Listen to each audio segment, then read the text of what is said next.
All right, guys, welcome to Refresh Point. Finally made it to the third episode, I guess. Somehow we're still chugging along. This week we have special guests, Miles Butts and Coconuts Whitesmith. You guys can follow him at Butts and Coconuts. Want to just introduce yourself? I'm Butts and Coconuts. I have a caps lock blog that you may have seen. I started doing podcasts recently. I've been playing the game for like 4 or 5 years now. So it's good to be on someone else's podcast, I guess. All right. And then we still have Connor and Julian here. These two scrubs somehow making it. Technically, I'm the only scrub because I believe all you guys topped your WGPs. You got to get that special tech like Julian. Apparently. All right, so this week we're just gonna go over. First, we'll talk about English. We'll just kind of format the show around English first, and then we'll move to Japanese. There's not a lot to talk about in English this week. We're just gonna talk about the Albany regional that happened and the topping deck list. I'll have it up on the screen for you guys that are watching this on YouTube. And then from there, we'll just go over the WGP Japanese regional recaps for all of us and like discuss some of the deck lists that got posted or made the invitational. So this past weekend, a lot of regionals happened for both events. In Albany, somehow, don't know how this happened, but Sunshine made it into the finals and won the whole event. Yeah, against Sword Art, which, for those of you that don't know, Chica combo is a level 1 bomb that has to reverse. And Yuki is not level 1. So we don't know the Sword Art list yet, but I'm assuming it was not playing the Yuki level 1 combo. It lost to Sunshine in the finals. I don't think it's completely absurd to think that a Chica deck couldn't beat a Yuki deck just because Yuki is so low on defense that Chica could just manually reverse it. Like, that's how I'm assuming it would have happened. But we don't know the deck list yet, so we can't really comment on that. Like we were saying earlier, though, it's all right. For some reason, it's gonna be the Star Splash invites the party switch build, and then we're all gonna face bomb. Yes. But like if you're Sword Art, I don't you're small, but I don't see why you don't just search counters. In that case. I mean, it could just be like an experience in the matchup then, right? It could be. Yeah, and then we don't know the also deck apparently build. the Telever in top 8 was a trial deck. Nice. What a Yo. I should have just went out there and just like not go to this Japanese regional this past weekend. What was I thinking? Like Sunshine. The Sunshine list looks like fine though. Like I don't like Chica Bomb in English, but the list looks very, very reasonable. Yeah, the list is pretty standard, I would say. It's a Lover trial deck and +2 Soul Project Diva. Wait, the Project Diva was +2 Soul? One of them was, yeah. Nice. Is the other Soundless Voice? The other was Soundless Voice. The other was a really good-looking Soundless Voice list. Like, it was one of the most well-built Soundless Voice lists I've seen top an event. Do we know what place they got? I want to say they lost in top 8. Oh, like immediately in top 8? I think so, yeah. Dang. I can go see if I can find it on Facebook real quick. Yeah, I know the list is posted there. I don't have it saved though, but yeah. But as far as the Sunshine build goes, I mean, in Japanese, this is kind of what the build was like before if you ran the Yo level 3 anyway. The only like tech choice here I see is they run the 1-1 PR, which is like pretty decent in English because everyone usually plays costless level 1 game. So you have this 8-5 level 2 that can't really get reversed by much things. Well, I mean Yuki still kills it, right? But oh wait, it can't. Oh yeah, Yuki still kills it. So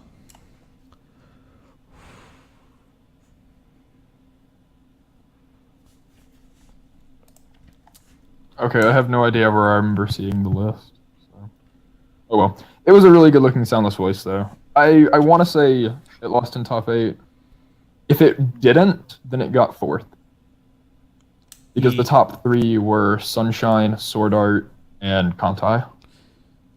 What It was Kantai build? Shimakaze build. Oh, okay. Were any of these people repeating top 8 people from Albany before? I have no idea. I don't. They weren't like okay. So the Kantai was a name I recognized. It was Justin Rohr. Oh yeah, I see him post a lot on NA Group and I think Foreign and Global. Yeah, I did not recognize any other names. Do we know the Bang Dream build? It was probably 2 TDs. No. As of now, we don't. I heard that it was standby. I heard it used standbys. Oh, that's spicy. It was not the Exodia build, but it used standbys. Nice. So I'm assuming it was similar to something that I tested, where you play the pants in standby for the Brainstorm 5, and just play like good standby targets, and then have like the pay 4 burn X Kasumi at your top end. I assume. I don't know for sure that that's how it played. But it was standby that did not play Exodia.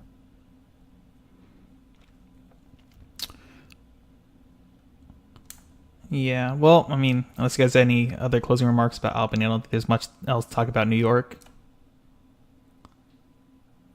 Not really without more deck lists to talk about.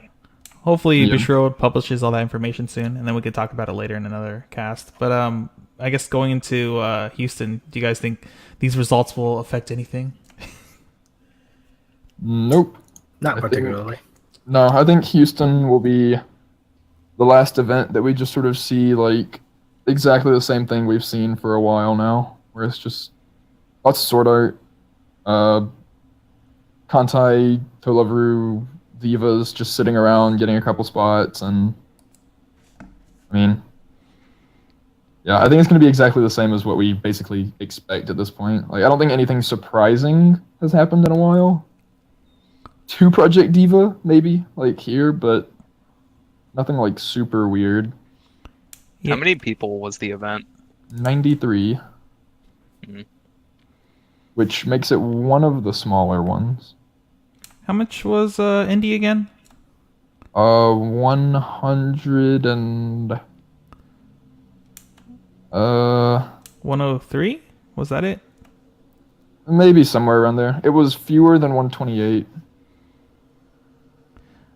One thing though, I know, moving after Houston, I'm not looking forward to seeing all these Titan decks that will probably pop up because the deck is like becoming Yeah. more real. Blue Titans is like a real deck now, and it probably has like one of the most favorable core matchups like you could play. Which All right. is nuts.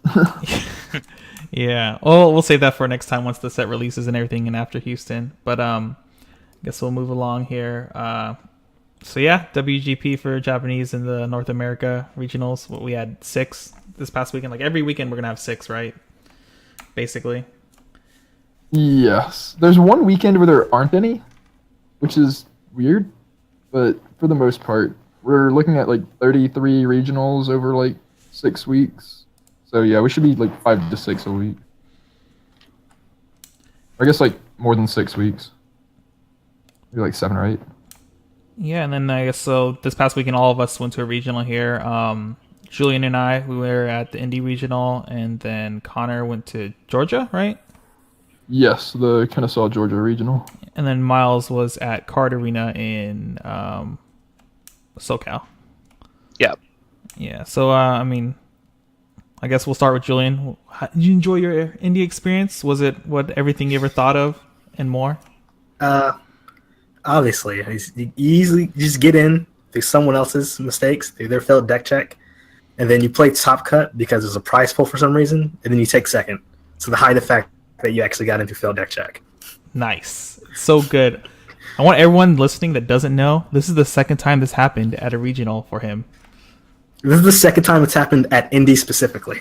Yeah, last year it was when you were playing the railgun, right? Because I think I remember playing you round 2 at Indy last year. Yeah, we played round 3. 3? Okay. Yeah, I think I played Little Buster. I guess Little Buster's round 2. and against TLR round 1. And so I lost to you in round 3 for 1 damage, and then I lost to Charlotte round 4 somehow. Is the guy who played Rabbits. I lost to his Charlotte last year. Rip. All right, enough about last year. About this year, though. So what was your run like? What did you play? I remember. Oh no, that wasn't you. Go ahead. My run was a TLR, or actually I had to buy round 1. TLR round 2, which is a losing matchup for my deck.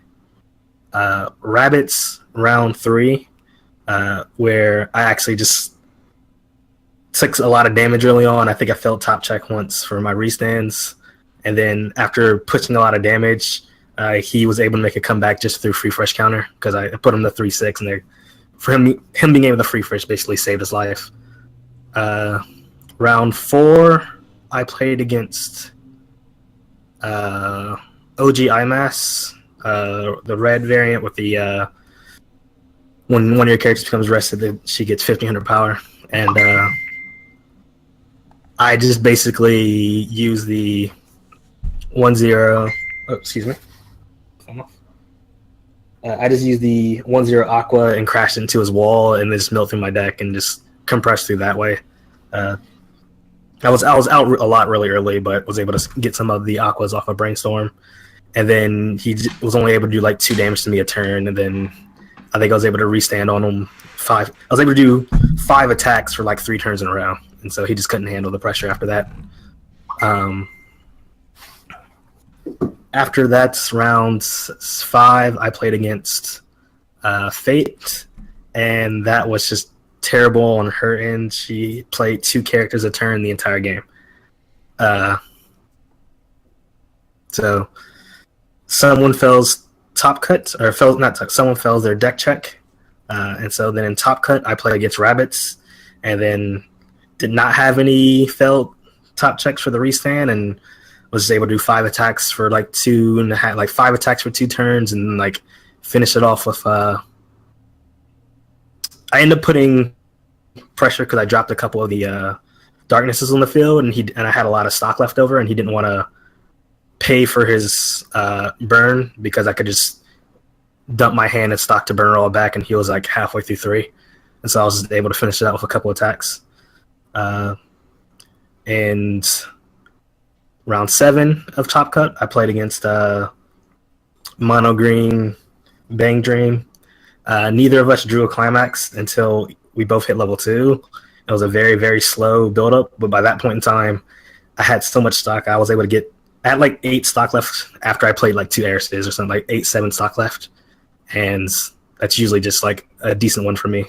Once I have that many resources, my deck, I was able to do Eris, get a darkness out if he gets level 3 on the board. And it's usually pretty easy from there on out for me. I think he got me to 3-1, 3-2 maybe. And then the final round, which was finals, I played against TLR again, the same player I played in round 2.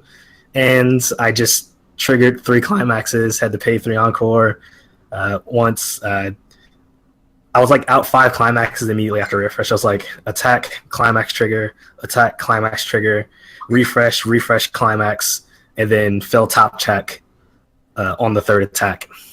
And yeah, that game was just all bad. Beautiful. Note too that at the regional, after Swiss, Ben, the one playing was it Green Bang Dream, he was actually the 5-0. But yeah. What a crazy run for you. This guy not making it in, but then making it in and taking second. Man. Good job. Then I guess I was at the same regional. I'll go through really quick and then we'll move on. I played Persona 5, 8-gate variant. Lots of fun. Of course, my first matchup was TLR. And of course, my first turn into level 1, I triple triggered gate when they just played the anti-salvage. It was a really good game. Proceeded to lose that game. Actually, I think I honestly blame myself more about that loss because it was a while since I played Persona 5 and there was some decisions I had to make, especially with playing around the anti-salvage. So actually, towards the end of the game, I should have salvaged, but we're really short on time because I was taking my time earlier.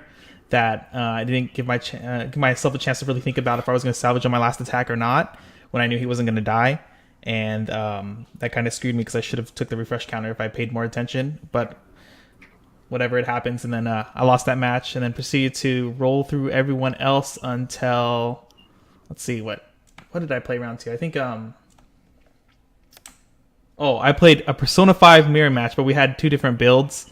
I just proceeded to get like 20 stock, clean stock, and then he died because I canceled 2 times like every turn since the beginning of the game. And then after that was Ilya, was the double strike build, the new one. I got really compressed that game as well, and then my opponent just couldn't keep up. His hand size was like 1 because he couldn't get over the 7/5 walls at 1 by the time he was level 3. And then what was it? I think after that was Rabbit House. Barely lost that game. It was just a really close game.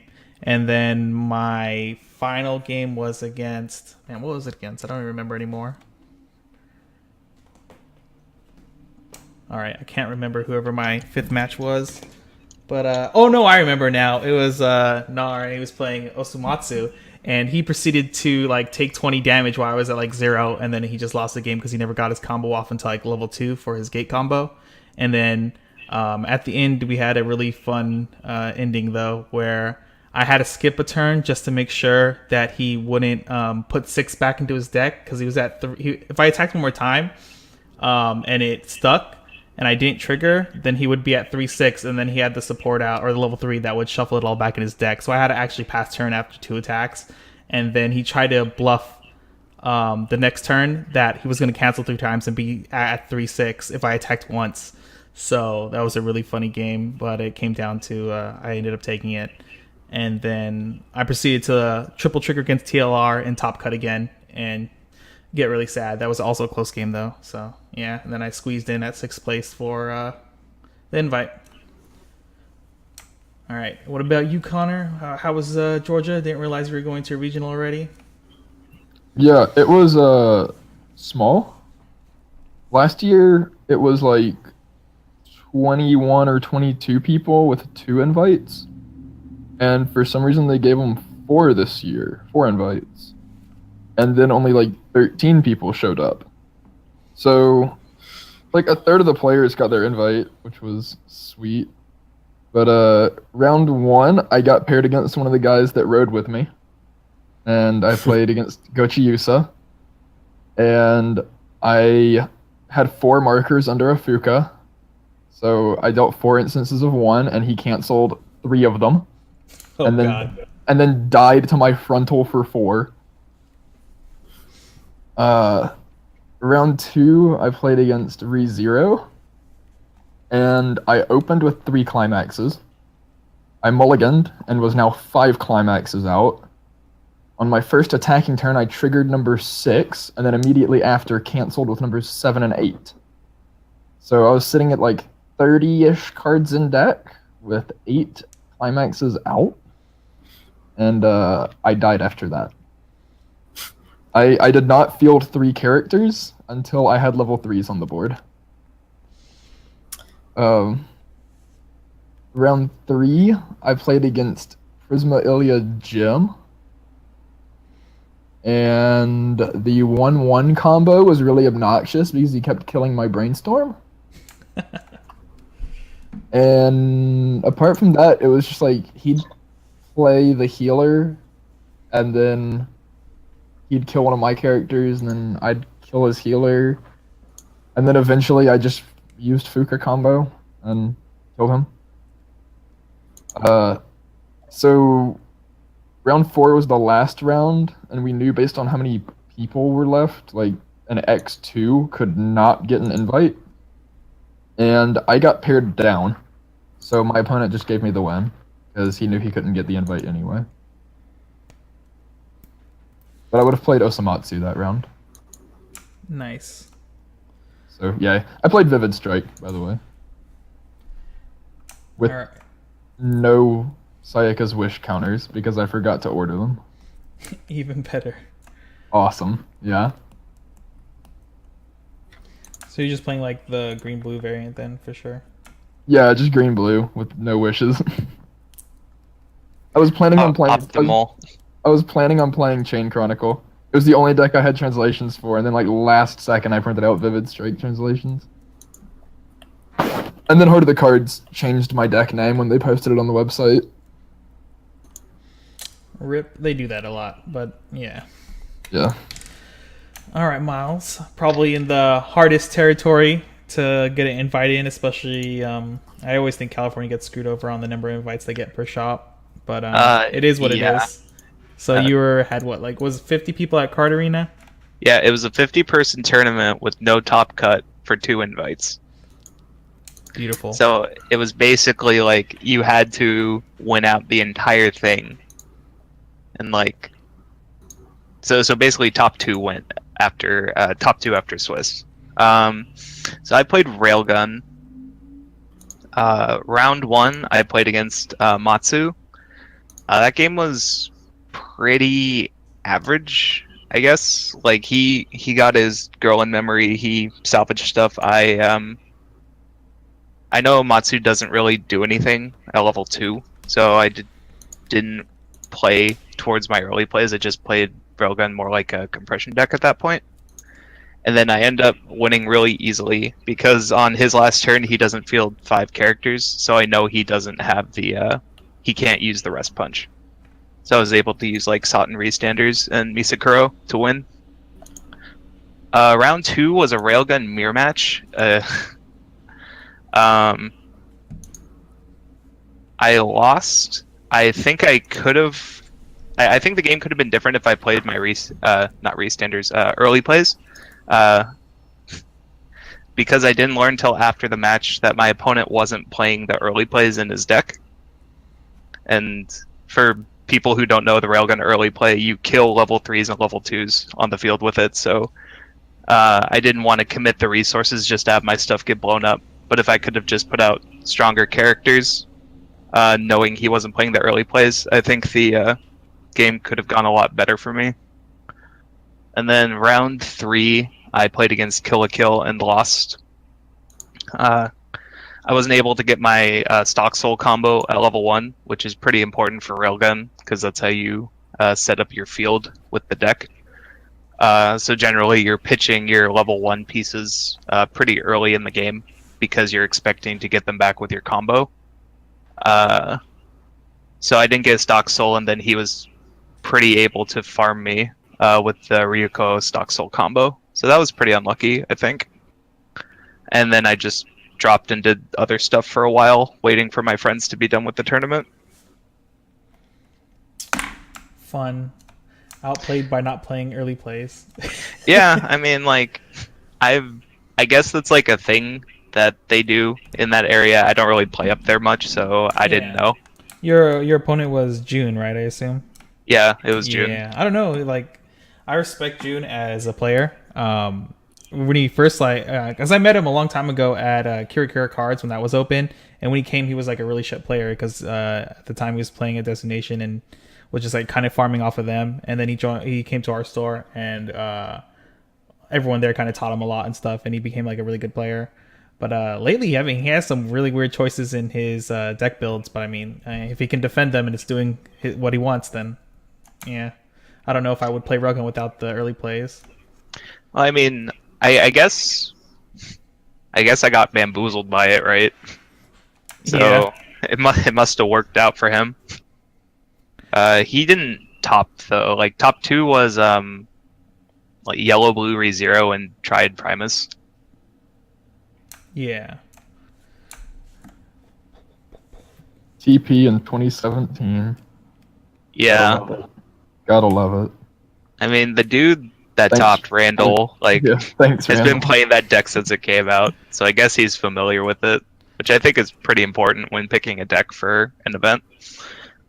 But I don't really know what competitive impact TP has right now, but good for him. Congratulations.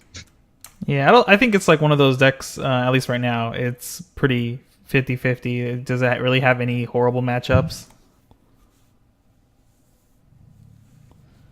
I'll take everyone's silence as a no. Yeah, I mean, like that's like a deck with a high floor and without any like horrendous matchups. That's like a safe pick. But if you want to like win out, you generally want something with a higher ceiling than TP. Yeah, I think Yeah. in events though that don't have top cuts, you just want a higher floor generally, right? Because you want to be able to unfuck yourself whenever you do get fucked, basically. Yeah, that's true. Well, I don't know what other decks he has access to, but if he knew that Carterina was going to be just Swiss, then I guess TP is probably a fine pick then. Yeah, the WGP events don't go to top cut. They're supposed to be based off of Swiss results. So it's something everyone should have known, but I think they usually give the store the choice, but most people don't want to play out top cut because most stores don't have enough spots to really do it. And the only reason we did it this year was because we actually had like a optional paid entry. Yeah, everyone paid $5 to play at our event except for like one person, and so everyone in Top Cut played for money. But yeah, I guess we'll just get into the deck list at the top. You guys have the results open? Here, I'll just link it just in case some of you don't have it. And then we'll go to Connor's graph afterwards. I just will run through all these topping deck lists really quick. If you're watching this on YouTube, you just have to go to the Harder Cards website. I'll make sure to remember to put the link in the description. But we'll just go in order really quick.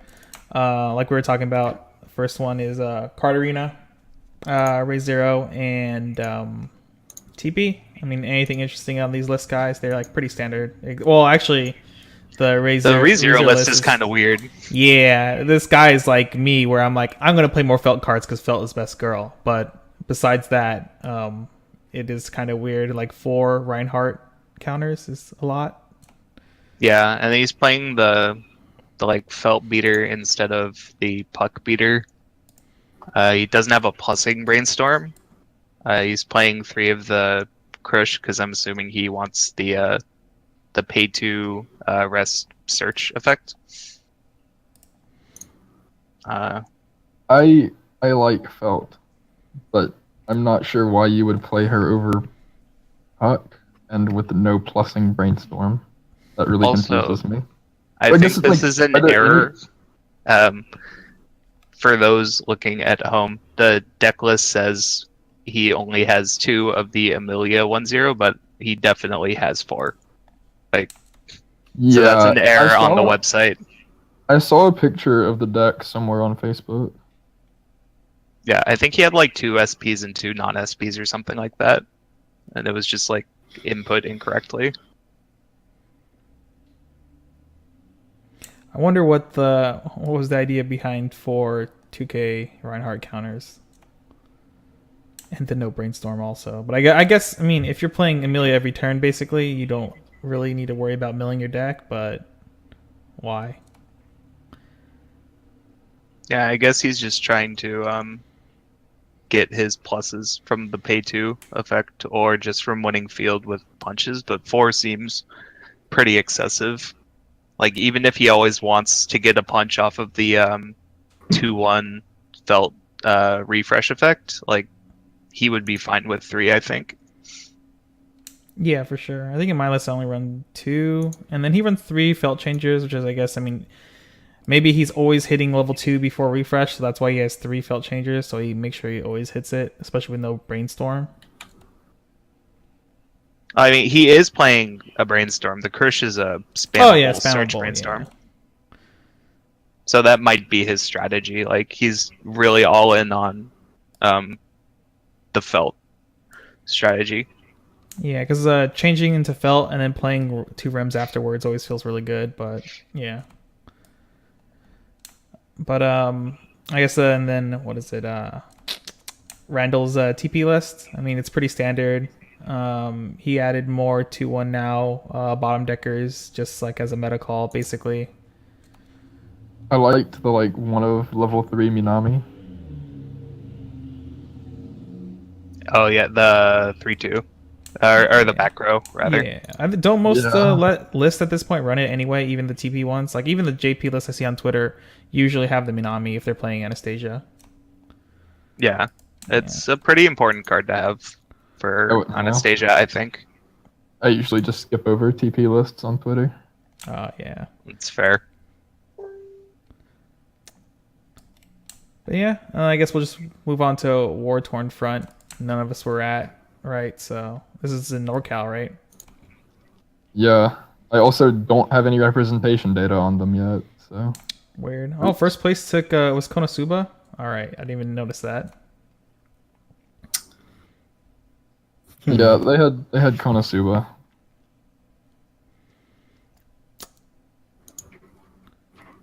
Dang, 3 resurrections, 2 revives, and 2 explosion magic. What is this list? How are you even going to consistently? What is this list? It's just it's clearly good. Do we even It's know the how many people were at this champion. event? Let's see. What is this level 1? Wait, is he not running? I don't think he's running an advantage combo level 1 at all. No, yeah, I think he's playing the first version I built basically because he has the 1/1 aquas in his build. So Yeah. I think you just play a lot of good stuff, no combos, and you can kind of just slam climaxes when you want to slam them instead of having to rely on the combos. That seems super spicy.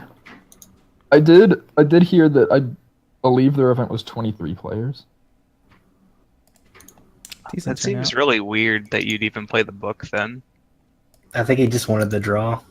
Because, like, if you go more with too many gates, you run into the issue I had, or if you just run into TLR, it's and you're trying to do restands and say you failed top check, and then you can't salvage to make up for the fact that you failed top check.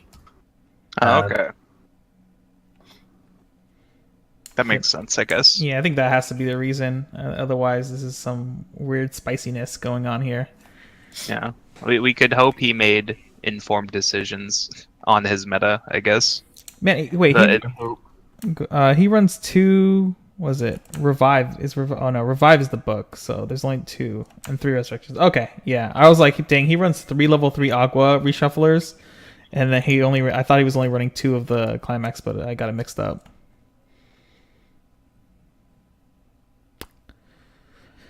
Yeah, that seems neat. I think he's just trying to play like a pseudo good stuff / wall deck. Yeah. To maintain hand size, and then second place here is Vivid Strike. This Vivid Strike list is nuts. It plays 4 2K counters and 4 clock kicks with no healers. Ain't nobody got time to heal when you're killing your opponent, man. No healers and no heal events. yeah, Just I 4 mean, Fuka, 4 clock kick, 4 backup. I guess the idea is like, if you're playing mono green, you're like, the payoff for mono green, I guess, is the 1/1 Fuka. I play the 1/1 Fuka, but like, you don't even have to be mono green to do that. Well, yeah, but Ever. I feel like actually- it's like a actually- room thing, isn't it? The 1/1 Fuka has Rene in name, so it's a target for the heal event. Oh, Oh. that's super spicy. Like, I mean, you can still like just drop a couple of the clock kickers and just like at Yeah, least like- get like a healer in the deck or something. Just yeah, even if Just you're for- playing mono green, you can drop Yeah. like a clock kick or 2 for the on play. I think it's like on play you mill 3, and if you hit like 1 Haru you gain power. If you hit 2 you heal. If you hit 3 you deal damage. just as like it's something to do as an emergency. Yeah, like you probably hit 2 and heal. You probably never burn, but you probably heal. There's also a trial deck healer if you're really yeah, there's even desperate. a green trial deck healer. So I don't know. I don't get this list. Clearly, this person was like, man, half the field is going to be Kaban or a Kimono. I'm just going to play 4 clock kicks just in case. That could have been the reasoning, but It must have worked. He also plays the 500 power clock bomb, So I assume he's also using that to get rid of Kaban. Like, it seems like really anti-kimono. He's playing one of the changer into the 1/1. This guy is spicy. 4 punches is a little weird though. It's aggressive. I guess that's all I think. I guess his goal is just to build up the marker Fuka, like the 1/1, just like so big nothing can kill it. I mean, that might be it. I remember a long time ago when Sao Set 1 was out, basically our deck strategy that I used to play was just marker. The shelter asana. Yeah, marker all day. You get like 2K punches and 2 of the event punches. So like if his goal is actually just to build the 1/1, I don't know why he's not playing any of the green event that's like rest a character and put something under it as a marker. The like event counter. Yeah, I don't know. It's just a weird spicy list. I mean, maybe once we know exactly what was there, some of it would make I could understand more. Like it does seem just like because the counter is searchable. So it does just seem like really anti-kimono. Like honestly. Yeah. Well, we'll move on to indie list. There were 6 invites here. The first 2 people, this Julian guy, didn't post his deck list. Wow. I was hungry. Okay, we had to go. We needed food. Yeah. Both me and the person above me. So first place, Brandon, is generic TLR This guy list. has no creativity. He copied my indie deck name. I know, right? What a scrub.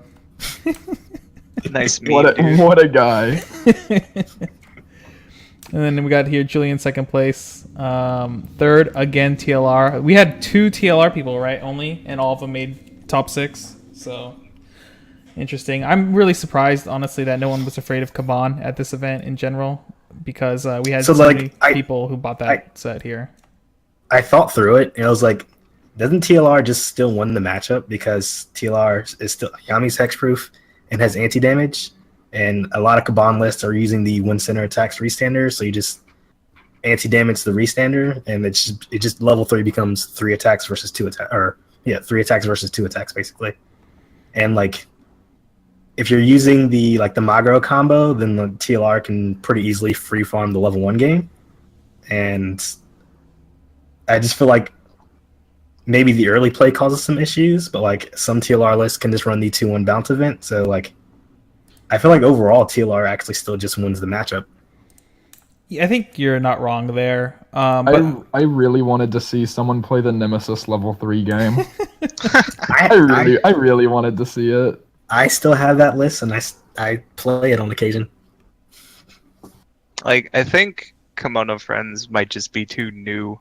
Yeah. Like, people haven't played it enough. People don't have builds that they're comfortable with. People playing it in these events are probably like misplaying or are just inexperienced, where a deck like TLR has been out for 2 years and has been pretty the list has been pretty set in stone.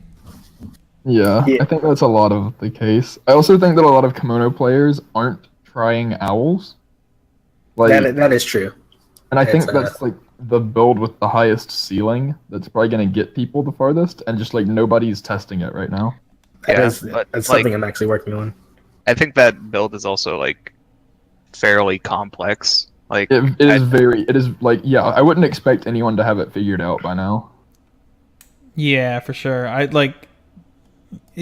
Kimono Friends is just too new, where there's too many deck ideas running around, too many people doing different things that no one really has an idea what the standard list would look like. So it does have fairly good representation right now. So yeah, there were at least 2 people at Card Arena, and I think they both did very poorly. And I would definitely attribute that to not playing it enough or not having a finely tuned build. Yeah. Next list here, Glitter Green. It's just like literally all the good green stuff except no level 2 green. I don't know if there's much to say about that. There's just so many limited cards. It's green. Yeah. I don't agree that glitter green should be mono green, but No, yeah, I guess if you're just going for green, it's green. Yeah, I talked to Ben after the event too about changing the deck around and adding some other stuff in there, which I'm pretty sure he's considering and probably going to test. But I just know that he's just most familiar with basically mono green, so that's what he played. And then, yeah, then fifth place is Rabbits. The deck list looks pretty standard-ish, right? One thing, I played against this player. He was my second loss for the event. The only thing that caught me off guard was the 1/1 Chino. I didn't even realize that card existed. So I was like, oh man, my 7/5 walls are unbeatable against this deck. I'm so happy he's not gonna plus off of me. And then these 1/1s come out, and I'm just like, oh, my guys are dying now. What am I gonna do? Why doesn't Japan play this card? Because Gochiusa is dead. Something like that. The 1/1 is an interesting card. Like, it's like 10k or something. That thing gets giant. Yeah, that card, like, I literally believe the reason he won the matchup against me was because of that card. It totally fucked up my level 1 game, like, really bad. He gets 9/5 before back row. The card's insane. Yeah. I remember when Rogo used to do that years ago.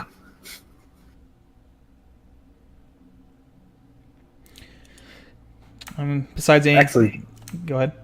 isn't this just like basically like a pseudo clone?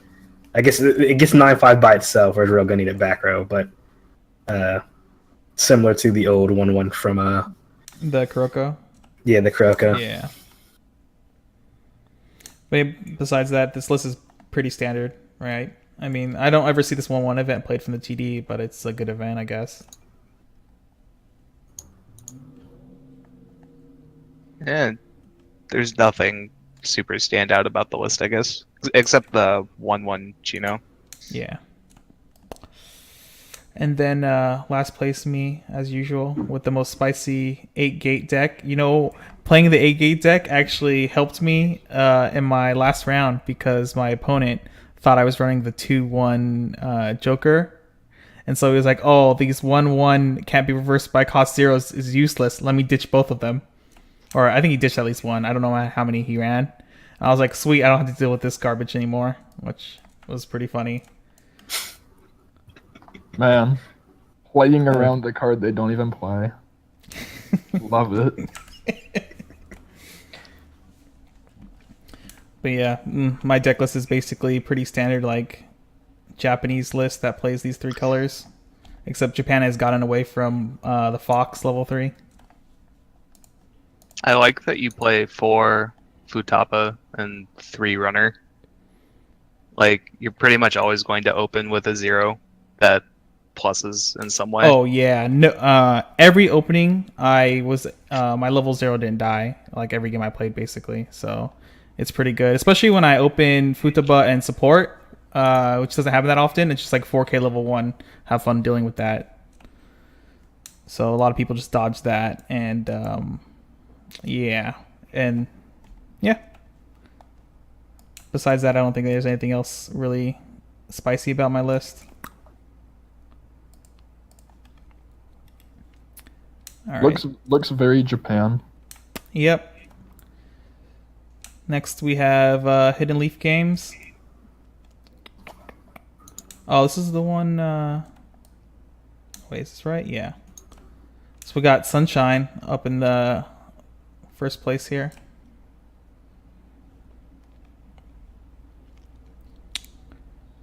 This looks like a super standard list.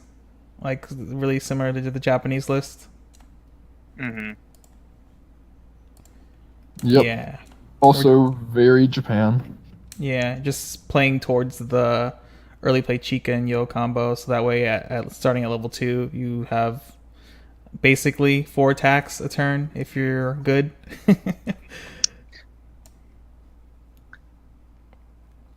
Yeah, it's a pretty good deck. I've been testing this deck a lot recently, or not like this build, but the idea, like the Japanese lists. Normally they don't play blue though, so playing the Dia one stock healers is kind of interesting. I think in this type of build, you actually should run some amount of blue to play that healer because you end up expending a lot of stock early on with early play Chica and Yo sometimes, especially if you get pushed really quick up, and then you always want to play your back row support because the Rico support is so good. Yeah, sometimes it's hard to fit blue in the deck because like your good brainstorm is red, your runner is yellow. Like you get blue from the Kanan back row. That's a card that's often played. And then like the winner was playing the Dia level 0 clock draw on death. So like that's a good amount of blue, but he's also not playing runners, so it's kind of like trade-offs, I guess. Yeah, he plays the anti-runner. Yeah, the 3/5. Yeah, but I like if you're gonna play Chica, I really like running at least 3 to 4 of the Dia on death. Clock yourself, draw one. That way, you're always guaranteed, for the most part, to be level 1 first. That way, you can kind of farm their zeros, and then they're running into your level 1 suiciders or bombs at 1. So you like kind of double plus off of it because you get extra soul damage after that. Yeah, it's playing the deck like that, if you actually get a Chica turn like that, can be really powerful. Otherwise, you're just playing bombs, and that's kind of not great. Yeah. And second place is another Konosuba. This one is this. Dang, yeah, this is like the burn 5 build. What is going on? It's burn 5, but it also plays The restander early play. Yeah. And it's got the assist that turns your burn 5 into like burn 4. Yeah, pseudo burn 4. But still 5 damage. Does it? No, that's the TD level assist. Wrecked. Oh God, it is. No, why? Oh man. You gave them too much credit, I man. gave them too much credit. Oops. Man, why do I always do these things? Seems like an interesting list. Like playing it like this, it's your early play is easier to set up than the darkness one. Oh, they're running 3 of the Trouble Megumin also. The one that's like this, what is assassin level 1 basically. I don't know what term people are using now. Yeah. Didn't we like just get those? Yeah, it's the new promo that came out with like the Little Busters brainstorm and stuff. Yeah, it's like a week old.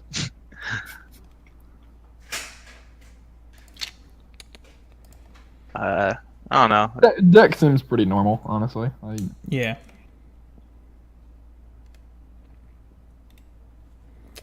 All right, let's move on to treasure chest games. Unless you had anything else there, Julian. I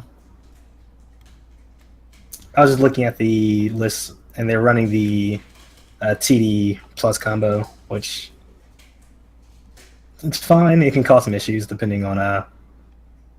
I know I've tried using different variants of that, different climaxes, and if I just wasn't running 8 advantage triggers, and like you failed top check, and then you couldn't make up, like the deck has a very thin balance on like hand size, and like if you ever just failed on a non-advantage trigger, you would like very, very quickly just like have no hand, and like just pewter out way too early. So, outside of that, nothing else on that list. I don't think they were going too hard on the early play double striking anyway. But yeah, that is a thing. Wait, did they even run the blue to get the early play out? I didn't even check. Yeah, they ran it. Yeah. All right. Anyway, treasure chest games with the spicy first place deck of Ryder. Ryder. I am. This list has some interesting picks. I like it. Like I've played Ryder for a while. I've generally played it with like the 1/1s to try to have 9k walls. but the UBW2 106K that becomes an 8K is pretty much like the same thing. Like with that and the Fate Zero Lancer Punch, I don't really know what consistently gets over your guys. Oh, wait a minute. Damn, they're playing my favorite spicy card from Fate Zero. Oh shit! It's the Rider where on attack, then you and your opponent mill a top card, and whoever has the higher, if you have a higher level, you can blind stock or something. Yeah, that card's Yeah. cool because it's like a 6/5 in the deck, which is pretty decent. The Zero's kind of weird. Like he's playing these vanilla riders, which I guess is just like a beater. He's playing these riders from Hollowed Araxia that I don't think do anything. I'm guessing he just liked the art. Maybe a stock out, but probably just the art. I Yeah, guess but they're 4K if you get both back row out, so they're still not bad. But Yeah, I think you can play like the Rin Brainstorm as a stock out. I think like that's I mean, what they I would have- probably do. I'm pretty sure one of their cards was a brainstorm. if I remember. Yeah, he's playing the Sakura Clock Brainstorm. This guy's also running 4 of on bad terms Archer and Lancer. On death, pay 2, salvage 1. Yeah. Going hard on that tri-field. Yeah, exactly. Like, which is probably something you have to do with this deck to get an advantage. So playing Yeah, he's- towards that card is pretty smart. It also fixes Yeah. for red because he's playing the free fresh and the 3/2 burners. Yeah, and he's running 20 zeros, so it's probably definitely something he was leaning towards. Yeah. This is not a deck I expected to see win, but I like seeing it still around. Yeah, I hope he got a lot of wins off of the 1-1 event. Card I is so spicy.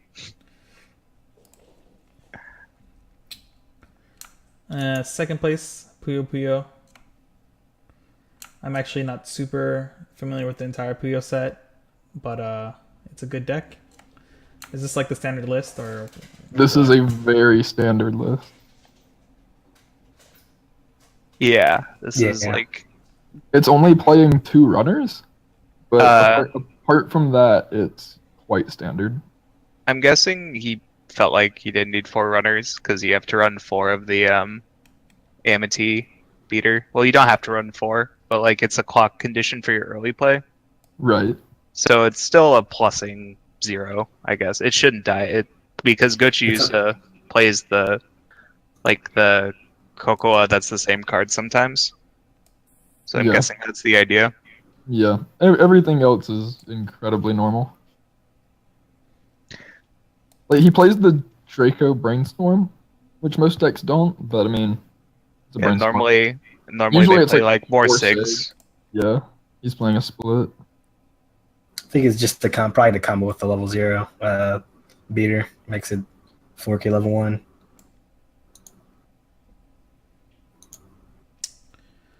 all right, third place there Yeah, we makes have sense. we have this best waifu deck apparently, Monogatari.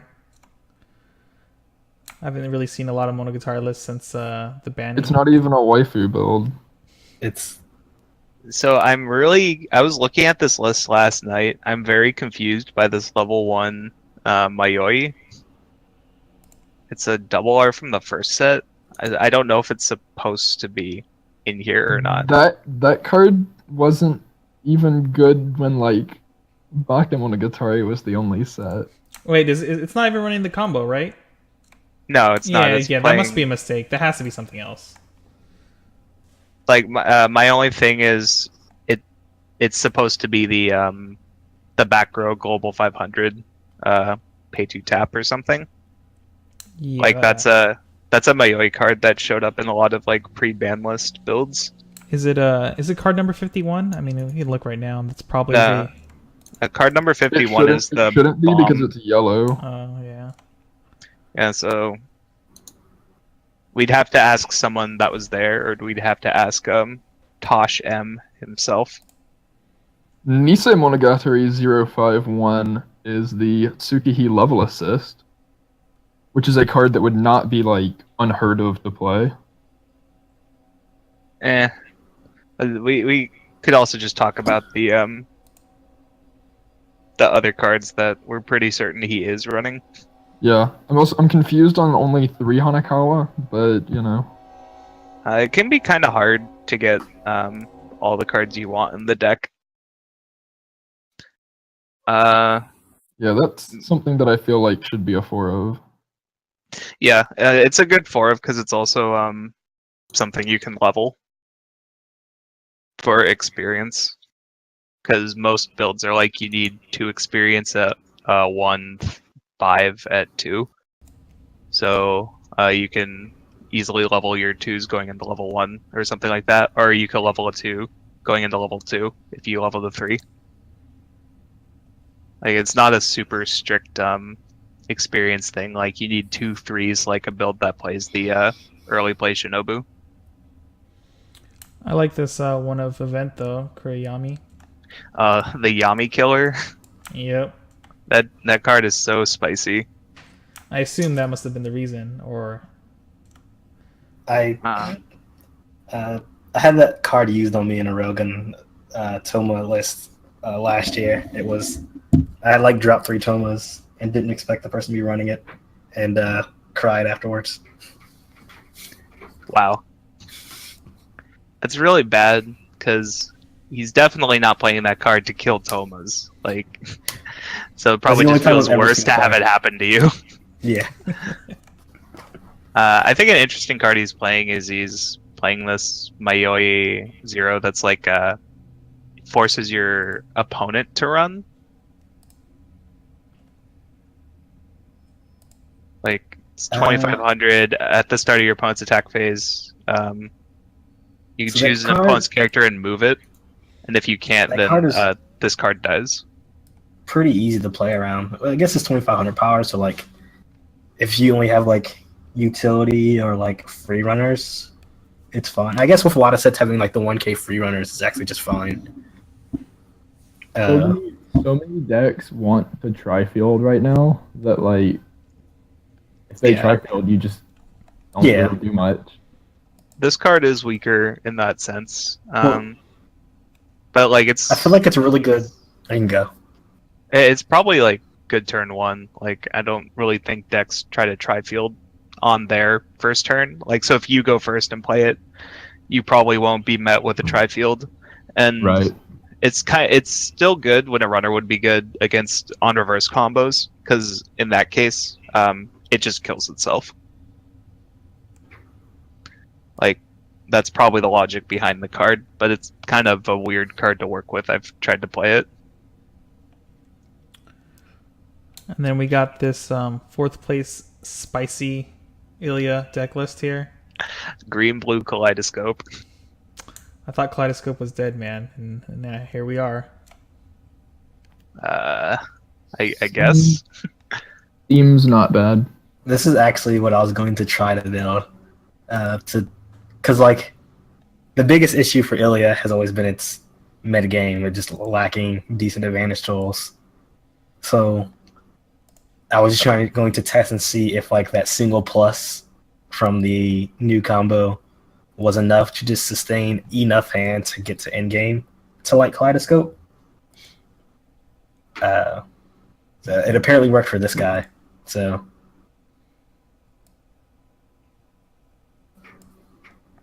yeah, it just seems harder to get the actual climaxes into your hand.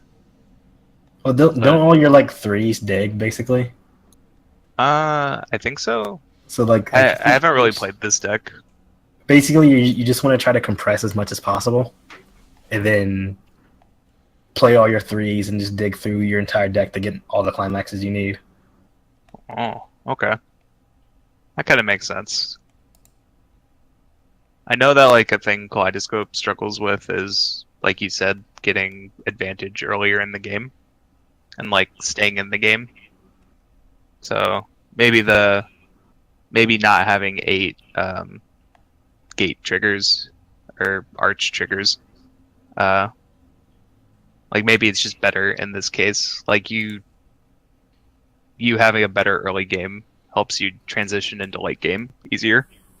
I like how he also is only playing 3 Kaleidoscope Ilias. It's because he didn't have the 4th SP, man. Yeah, I know. So Is that spicy. the actual reason? That's the actual reason. He It's in the has 4 shoutouts. SPs, but one of them is in English, so he couldn't Oh. play it. This guy clearly secretly my hero. Yeah, but this is a pretty interesting list. I haven't really looked at mixing any of the new stuff with the old stuff in Ilya. I kind of just ignored it for the most part, so this is pretty cool. I don't know how long this deck will be like a thing if people get good with Kimono and stuff like that. 5th place, we have another Vivid Strike list. Super normal list, Yeah. except Oh. it plays the bottom deck bomb. Oh yeah, as a 2 of, right? Or was it 3? A 3 of, I think. Oh yeah, you're right, 3. It also, again, doesn't have Sayaka's Wish. Yeah. I'm an advocate of you don't need that card for the deck to be good, but No, that's fine. I just think it's interesting because I'm sure this guy chose to play it like that, but Connor just didn't have the card. I think a large majority of people prefer the deck without it. I think if I wasn't running like the 4 of Top Check, I would run multiple copies of the Psycho Wish, but I want that fake 5 Brainstorm thing going on to get rid of climaxes in my hand. Because if I'm in if I have 3 gold bars in my hand and I play the 0/0 and I reveal another gold bar, I'm just gonna cry. Or not gold bar, I mean the event. Sorry.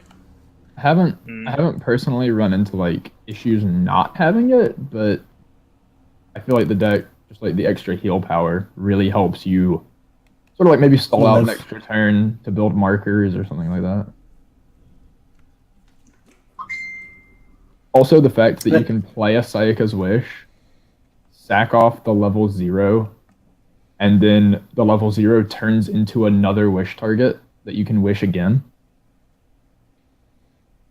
Spicy. Already getting out of his hand.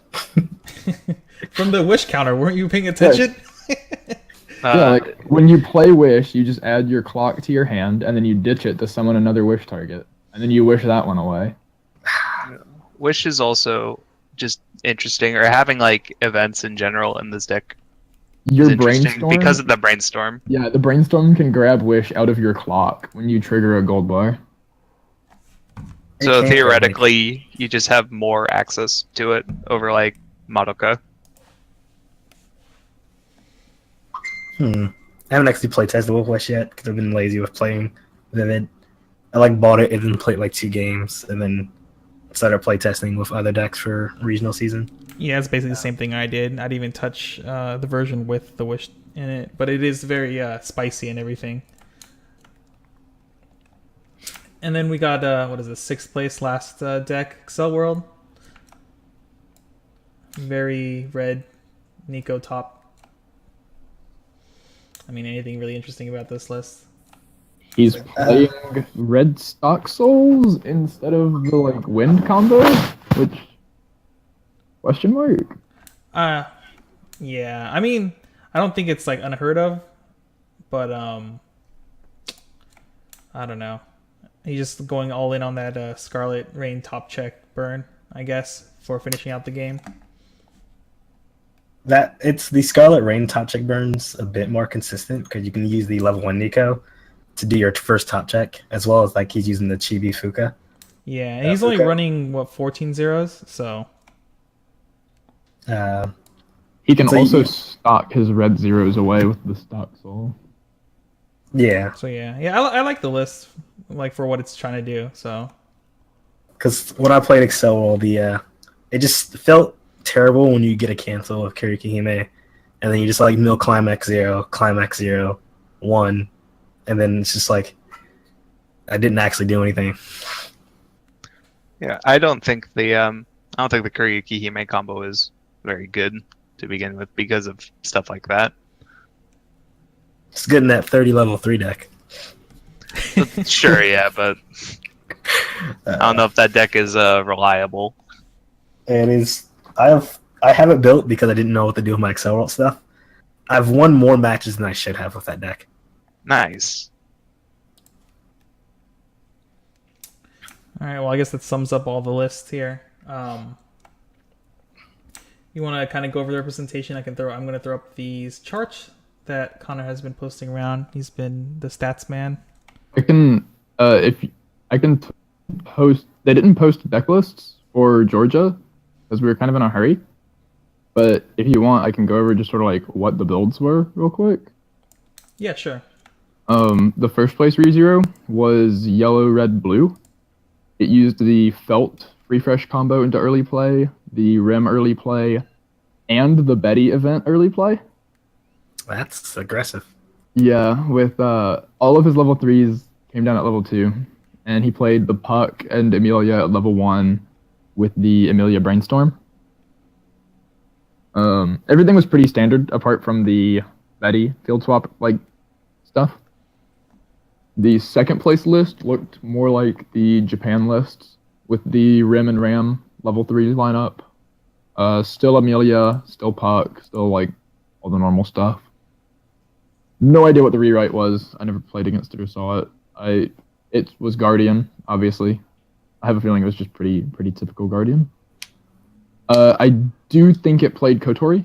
I'm not 100% sure on that though. I feel like most lists play Kotori at this point because if they don't get the combos off early, then at least Kotori lets you kind of stabilize it too for a little while if you do the combo.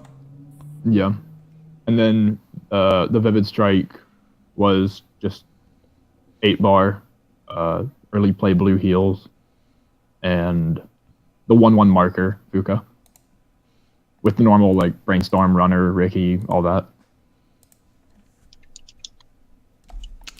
Yep, pretty standard. Do you guys think now that if Kaban becomes a thing, would it be better to play the Rem level 3 instead of Felt? Oh man, I think I Yeah, representation. Dang, I think I was talking and I forgot to press the button so you guys could hear me. But what I was saying really quick was, do you think if Kaban and Kimono Friends just becomes a real like threat, do you think the right play to play ReZero is play the Rem? Or Ram? I don't know which one's the red one. The red one. Wait, if Kaban gets big? Yeah, if Kimono representation gets really big. Just for the decompress combo? Yeah, because it just basically kind of turns off your Felt a little bit besides building like fake compression kind of. Maybe. I feel like you just like I don't know, I feel like you just play the deck like normal anyway. I feel like you bully them so much at level 2 that they just don't really get very much accomplished. Yeah, you're probably right. All right. Like you're probably winning, or you can probably manage to win like a lane or two on defense, so that you can dodge tap counter easier. Maybe. I guess it depends on how big you get your Rim before they play down like servals and stuff. But you play around tap counter in the in like a red blue deck because of the back row Rem. Oh, that's true. That's true. You do get the yeah. Okay, that might be the way. Yeah, I forgot that card existed. Yeah, and then with the Ram decompression thing, like you don't have access to the burn one against Kaban, but it becomes somewhat easier to chunk damage. Yeah. All right, we're kind of running long this time, so let's just kind of rush to this end here. We'll go through the stats. Our local stat man, Connor, provided with us. Guess we'll go look at the pie chart first. So this is what, week 1 representation, basically? Yeah, it's for 5 of the events. I don't have data on War-Torn Front yet. So I know in the Discord you're talking, kind of surprised that ReZero got first for the amount of representation. Yeah, I expected Gochiusa still to be like the number 1 most played deck. ReZero makes sense to me. I expected it to be up there. I just didn't expect it to be number 1. Ilya and Kimono being as high as they are. Well, maybe not Kimono as much, but like Ilya being number 3 really surprised me. Does P3 include like all Persona? It is all Personas, yes. Okay. I honestly, from like what I've seen from the past couple of years, I think set representation is just more on what people like to play versus people playing sets to counter like what's in the meta or to play what is the best deck. Like ReZero, it's a good set that was a very popular series, which is why it has the highest representation. Whereas Gochiyusa is a really good set with a decent like it's not like the most popular series, but like a decent amount of people have watched it. Persona being a very, very popular series, so that which even though like Persona's popular, Kimono is more I think of the meta call. Prism Ilya, popular series. I think all of these, apart from like Indexed Railgun, which I'm really surprised to see that high, are, I mean, they're decks you'd expect to see like top meta decks. Yeah, I think that's basically the only surprising thing was Railgun, how much it's there. I thought maybe Sunshine would be a little higher, but I guess not. And then same thing on ReZero. Idolmaster, both Idolmaster and Cinderella Girls fell into the other category, which kind of surprised me a little bit. Sad. Clearly, idols are the past, and we're moving on to the future. Yeah. Yeah, the future is Symphogear, different idols. Yes, I can't wait this weekend. Yes, that's gonna be crazy. But yeah, I'm very interested to see how these, how the pie chart like evolves over a while, because, like Julian said, I think a lot of players either play what they have or play what they like. Not everyone has a budget to buy every good deck that comes out, or the resources to like assemble what they think will be the best pick for a tournament. So just seeing like what different regions have like a higher saturation of, I think that's kind of interesting to see. Because like it wouldn't surprise me if ReZero stayed on top, but I feel like Gochiyusa, I'm actually pretty surprised it's at like 8.8%. But I guess a lot of people had the deck before it was hit on the list, and that was just going to be their deck before the list came out. Yeah, I'm kind of amazed that everything is so evened out. Like the highest representation being 10% is pretty amazing. Yeah, I mean that's just like people playing what they have or what they want to play. Like at Katarina, one round I sat next to someone playing Terraformers versus BlackRock Shooter. Yeah. And then the next round I sat against a Dog Days mirror match. The dog. One of those two players was a friend of ours who just moved down to California like a month ago. So yeah, that's pretty awesome. So it's also kind of like early rounds. You don't really know what to see. I think, especially at sort of bigger events where people just come out because they just want to play the game. They're not trying to win. They just want to play like what decks they have. That's one thing. When I'm in California, it's a lot of fun. It's like the wild, wild west there. Like, who cares about the meta? Everyone just plays like good decks, even though it's like not meta. That's honestly what I was expecting. In Georgia last year, we had like Nanoha, Kyokano Rene, Terraformers, like multiple Osamatsu decks, like random like Da Capo builds. So I was expecting that again, and instead we got like a very meta representation. Yeah, well, it's pretty cool. It's gonna be cool to see it evolve, like Miles said, every week to week. Let's move on to your last graph here. It is, what is this? Our representations versus the percentage of invites that set got, I assume, right? Yeah. So the blue bars are their percentage representation of sort of the entire field, and then the orange bars are the percent of the invite field that they make up. So in a perfect world, all of them would have like roughly the same amount of invites as their representation. But as we all know, some decks are better than others, and BlackRock Shooter probably isn't getting an invite.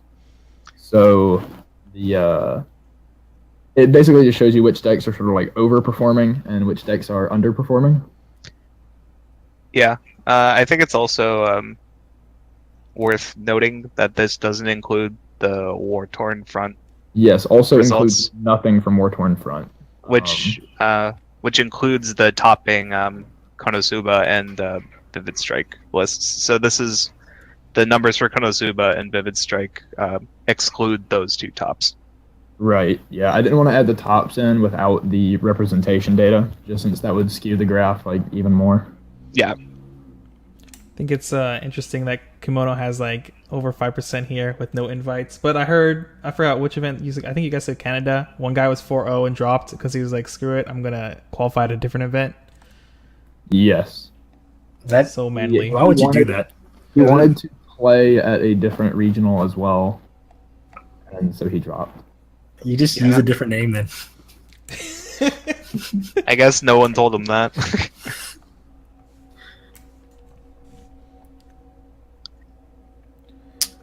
So like, I'm curious, like, so how many Konosuba decks are there in total? 3. Okay. And 2 of them top. Yeah, because that's obviously like the biggest difference between representation and invites, other than like Kimono Friends, I guess, because I would guess that's maybe like 8 Kimono Friends decks. Somewhere around there. Yeah, and 0 invitations.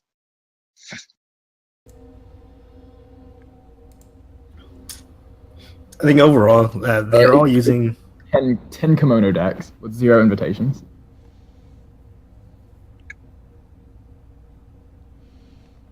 You were saying, Julian? I was gonna say, I think overall it was just the reason I picked Konosuba was that the just the kind of pressure it adds from being able to do 5 attacks from the moment you hit level 2 is something that a lot of players just don't know how to deal with. And that, like as long as you pass top check, which is usually like most of the time 70-80% chance to pass it. If you pass the first one, I don't think I've even lost the game where I've passed the very first time I've done the top check. And like it's just a pretty heavy snowballing damage. Like I've hit people who are like mid 1 to like basically 3 when I'm at 2-1 pretty consistently. Yeah, definitely something it has going for it, because like it can have very swingy games because of the top check. But one thing I really like about the restander is that it doesn't require a climax. So I mean, even if your opponent has an empty field, you're just like 3 and then 4 on the restand. So I also use it as a way to ditch climaxes, so I never have to play them. So it's just ditch 2 cards. So I usually, unless I like triggered a bunch earlier, I'm almost always refreshing at like 6+.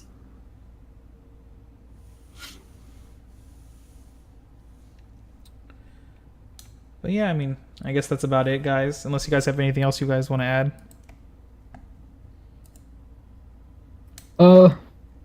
Not a whole lot. Just anyone who's going to a WGP in the near future, please try to get me representation data from your event so that I can add it to my graphs. Yes, please. I love these graphs and all this. It's pretty awesome.